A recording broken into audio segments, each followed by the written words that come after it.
Hi, it's JC at Motorcycle Superstore, and I have the Yoshimura R-77 slip-on exhaust. It's going to be available in several different configurations for all types of different bikes. This one's for a Honda NC700X. Keep in mind though, the tailpipe section might look a little different based on what you're riding compared to this exactly. But you can order it up to suit your taste and to suit your budget. This one has the stainless steel insert here on the front. It goes to carbon fiber for the main muffler body and the end cap. You can actually change this around based on how much you want to spend, your personal preference. In terms of the way it's constructed, it uses a trapezoidal shape. It gives it a lot of volume inside to put your muffler packing. Because it's a straight core through the center, that's going to help allow for a lot of that sound to be dampened even though you have an increased flow. That increased flow means it's going to perform better in terms of horsepower and torque. Also, it's going to sound better. It'll give you a little boost, make it sound a little bit more burly compared to your OEM units.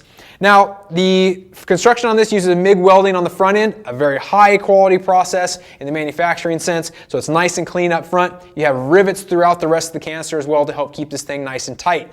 It comes with all the mounting hardware that you're going to need. So it comes with a bracket. It also comes with a high quality spring puller. I really like that thing. I'm going to keep it. It's better than the one I have. But it also has an insert that slips into the tailpipe. So if you want to choke this thing down a little more, tune the sound, tune the performance, that's an option as well. All you have to do is pull out this grommet on the backside and use a little set screw. It's pretty simple to do. This is part of their street lineup. So that means it's EPA and CARB compliant in terms of performance. I will make a note. It's not EPA tested or certified for sound. So if you live in a region where the cops really crack down on that, just bear that in mind. Now I'm going to install this thing on the Honda NC700X. I'll give you any tidbits and any notes that we make in terms of the installation process. The slip-ons are really easy, so it shouldn't be too big of an issue. Bear in mind, it will be slightly different if you have a different bike in your garage. But let's get this thing bolted on and take a look at how it sounds, how it performs, and how easy it is to put on.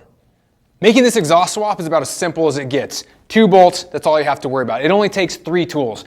Make sure the thing is cooled down before you start working on it. I've got my 12 millimeters and an 11 millimeter to get the new pipe put on. So this is all it takes. We're gonna start with this bolt up top and we're gonna get this thing loosened up.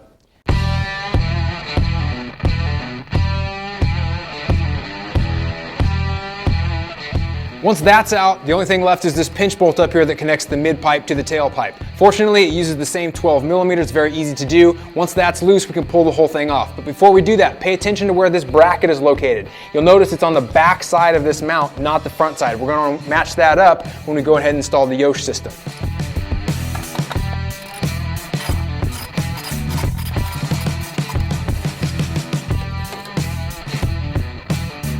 There she is. In order to slip this on, we have to get the clamps in place. You can notice I've slipped this one over the main canister. I want to make a note about this. It's got this rubber guard on the inside to protect the carbon fiber from this piece of metal. Be careful with that, because once it gets off track and falls off, it's kind of a pain in the butt to get back on there. But get this roughly into the position you need. Also, we're going to slip this one over the front end. Make sure that the bolt is, or the nut rather, on it is going to be facing out. That way we can actually access it. So as we slip this thing over the top, this is one of the main differences. This uses an 11 millimeter, a little bit different than the 12 we were using. However, we're going to reuse the bolt on the upper mount. So make sure you hung on to this and with the nut for the back side.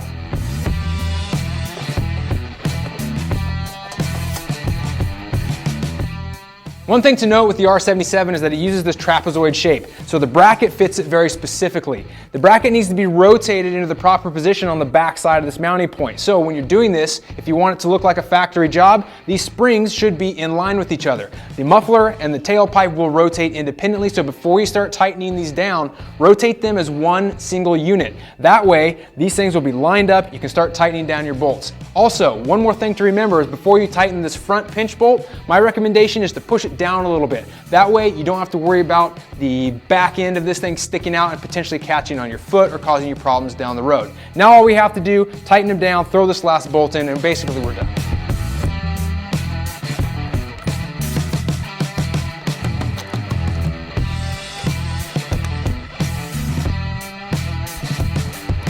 Installing the R-77 was really easy, about as simple as it gets when it comes to maintenance. Simply 2 bolts, but I did notice a couple things along the way. First off, there is no heat shield, so when you're ordering this, keep that in mind. For some people, that might be a big deal.